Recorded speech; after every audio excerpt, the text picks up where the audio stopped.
वाराणसीला येऊन ही चूक अजिबात करू नका। खूप लोक वाराणसीला येऊन फक्त काशी विश्वनाथ आणि काळभैरव मंदिरचे दर्शन घेतात, पण वाराणसीमध्ये खूप ऐतिहासिक मंदिरे आहेत आणि त्यापैकीच एक म्हणजे हे दुर्गा मातेचे मंदिर।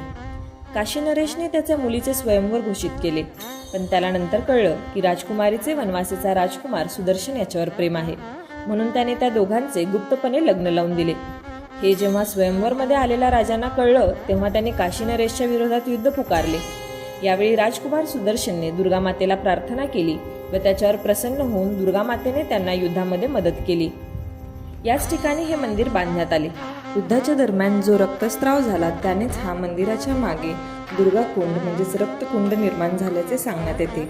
मंदिराच्या आतमध्ये सरस्वती माता, लक्ष्मी माता, काली माता यांची देखील मंदिरे आहेत। तसेच जलेश्वर महादेव व राधाकृष्ण यांचे देखील मंदिर तुम्हाला पाहायला मिळेल।